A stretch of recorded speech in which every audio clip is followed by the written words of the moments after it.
Welcome ladies and gentlemen to the Absolution, the free tank that you can get as part of the latest season on World of Tanks, and of course hopefully this video will showcase exactly why this thing lives up to its name as the absolutely broken tier 6 heavy tank within World of Tanks console. So the tier 6 Absolution, where can you get it? Well, this season's season pass, the independent season, will be able to allow you to get this for free, and I believe off the top of my head it's rank 65 reward for the free season pass, and that means that you don't really have to work for this tank other than like logging on and playing as you normally would. You don't really have to sweat it out to get to like rank 100, and if you just play normally, you'll be able to get this, and boy oh boy is this thing like worth the wait or worth the time investment that you'll have to put in to be able to get it.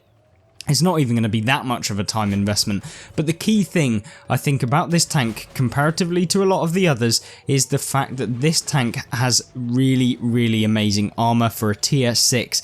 Most tier 6 heavy tanks don't really have that good armor, and so the fact that this does and the fact that you can use it so well means that this one is 100% a tank that will allow you to do things that a lot of the other heavy tanks at tier 6 just won't allow whatsoever. So what am I going to spin on this tank itself? Well, the fact that this tank has a lot of spaced armor, it was kind of going through that period at which Wargaming just basically started making a load of mercenary tanks and slapping spaced armor all over them wherever they felt and they needed it, even over the back of a lot of tanks, which meant that some tanks are actually better to be able to pen from the side than they are in the back, because Wargaming trying to make it easy for new players to understand, and then they wonder why no one likes to play this game as a new player, especially when there's so many weird concepts that they keep introducing, considering the fact that most tanks should be weaker from the back, but this made up tank somehow isn't. But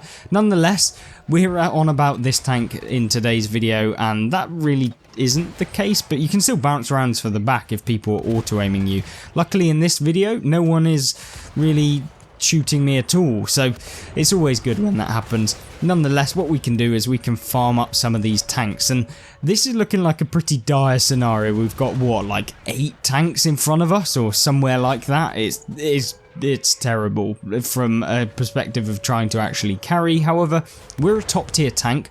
We should be able to actually deal with a lot of these opponents. Now, they're trying to run away. Of course, you can't run away from the Absolution. Now, one thing that you'll note that we're doing here is we actually track the enemy Absolution, then we side scrape, and because the Absolution is actually pretty decent at side scraping, albeit the turret, where you can see that big cupola on the opposite number, it's probably easier to see on that.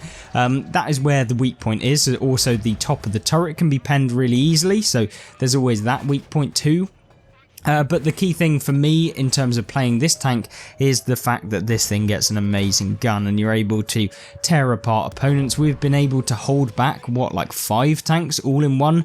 Probably not the nicest of tanks appearing from our backside, the KV-1S, which can be very dangerous because of that big alpha damage gun that thing gets. Albeit, you know, if they are loading heat rounds, if they're loading standard rounds, it could be quite difficult for them to pen the Absolution unless we gave them like the side of our tank. But what we do here is we do a little swing by and we actually figure out that this KV-1S is deciding to fire some HE rounds. Yeah, I don't know what that was all about, but nonetheless, we'll remove all of the remaining hit points off of his vehicle very nicely and very easily, and definitely something that we wanted nonetheless. So within this replay, we've had to fire some premium ammunition, which is usually the case of Wargaming's balancing mechanics of the overpowered tanks, is that don't worry, it's not overpowered because only the top players who have loads of silver on their account can actually play it, and therefore anyone that plays the tank is going to be way better, and because the tank is overpowered in itself, you'll be able to have way better results. Now, we finish off the T-34, and then we finish off in quick succession the the T-34-85, of course, the Tier 5 and the Tier 6 respectively, and now it's just 2 artillery and 1 medium tank left alive. So you can see how much devastation you can cause with this one tank in a matchup on World of Tanks. 3,300 damage dealt. 389 assistance, 490 blocked. We took a few hits. It's usually when people hit you in the lower plate of the Absolution, or alternatively that turret weak point. The turret is really where you want to be aiming with this tank, and of course because it's balanced and fair, you can hit on the move with this thing. We fully aim and we finish off the DS Panzer I, which means that we do come out with 8 enemies destroyed within this replay, which means we get the Radley Walters medal, and we also come top of the game. Not really surprised when you deal that much damage and also get that many enemies destroyed. 2,276 base experience, meaning that this tank is probably one of the little bit overpowered sides for a tier 6, and of course you can see all of the vast array of medals that we got within that replay. It was a very good one, but it's definitely not like out of range for the majority of players to have like games like this. All you need to know is side scrape with the tank, try and avoid them from being able to hit the turret of this, so don't go hold down, because it really is better for you to not go hold down and people try and hit the lower plate than to actually go hold down and then they start aiming at your turret.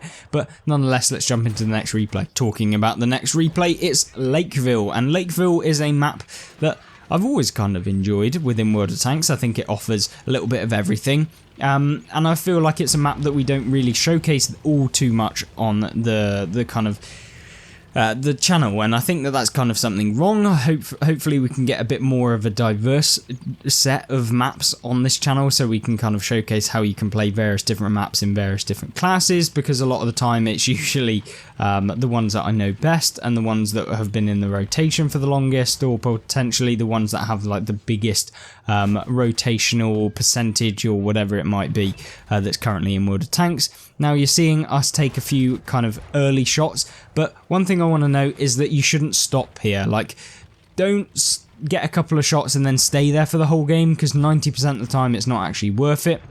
What is worth it is firing a couple of premium rounds into the Churchill 1, so you can pen him every single time and get some damage into him, and we're just farming him. No one else can actually pen him, and that's where the Absolution is like broken. And I want to be very clear. The Absolution is disgustingly overpowered in a top tier matchup. When you're in a lower tier matchup, or you're playing up against tier 8s, which you can do in this thing, it's nowhere near as good. And I mean that like tier for tier. Like, this tank, some tanks might be really good in all 3 different matchups. This tank is superb in tier 6, but maybe not so good in tier 8, because some of the key factors of this tank that are its armor model and like the kind of ability to get out so many rounds to have a decent DPM mean that this tank at tier 6 is very good, but when you can't pen anything at tier 8 and also everything pens you, it becomes very bad. Whereas maybe some medium tanks that are okay at tier 6 can still pen tier 8s and they'll be able to have good games. This kind of doesn't work in that same way, so not all overpoweredness is kind of the same throughout all of the tiers, although some definitely is. But a convoluted way of saying this tank is perfect in a top tier matchup or a tier 7 matchup, but not so good in a tier 8. Now then, we've got the Churchill 1, which has kind of moved into the town, or the Churchill 7, sorry. We always love it when you can get from behind a tank and you're just pumping rounds into him. Yes, I know I didn't have to fire premium into the back of a Churchill, but I probably couldn't be asked to actually change rounds, probably just being lazy. But for those of you wanting to save the credits, then maybe you could do that, but nonetheless, we were able to get some extra damage. Now, one thing that you will note is that things like the G1R are a tasty snack for the Absolution, and you can pump rounds into them left, right and centre. Let me know that, well, another thing to note is that this tank has amazing penetration on its top, well, premium rounds. It gets 220mm of penetration on these APCR rounds, which mean even in those tier 8 games you can usually pen quite easily. It's just that fact that everything pens you, and so the tank becomes a little bit boring to play. But yeah, in these top tier matchups, like, most things can't pen you. You can see here that we're just bouncing rounds. I mean, that's the first shell we've taken in this game, considering we've been like up in their faces like for the majority of it going through the town. But we'll make our advance towards these tanks that are trying to capture our base, or at least attack from the base spawn.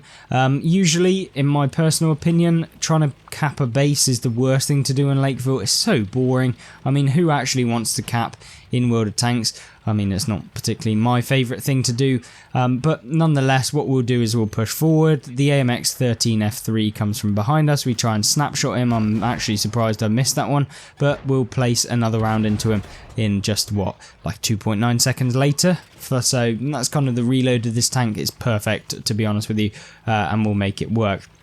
Now then, there is some full health tanks, the KV-1, the OI is on a decent chunk of hit points, so I'm thinking yes, finally going to be able to get some extra damage in this game and win it potentially. So we'll make our way, plough our way down through the slopes in towards the opponents that are capping the base. To be honest, trying to cap the base from this side is terrible for the enemy team. Super hard to actually push around this corner because a lot of people will be camping, waiting for you to actually cap the base, and then you can just steamroll the, like, as they kind of push forward. But one thing that you're seeing here is the KV-1. We're putting a couple rounds into him. It's easily going to be a win, and yeah. Oh, of course our team decide to cap, which is one of the most annoying things in the game. You can see me turning around thinking probably, damn it, this was going to be an insane replay, but instead we're going to have to settle with 5 enemies destroyed, 2,742 damage done, and 211 assistance. That kind of showcases 2 pretty good games in the Absolution, and why this tier 6 can be so strong with such high damage numbers, and why the armor model really works. So hopefully you guys enjoyed this video. If you did, make sure to like it, but don't forget there is also another video that showcases the worst tanks in World of Tanks in the game, so that will be on the left hand side, and we'll have the playlist for gameplay and tank reviews on the right, which covers loads of different tanks. I've done like hundreds of videos in that, I think, at this point. But yeah, thank you very much for watching, and I hope you join me in the next video. Goodbye.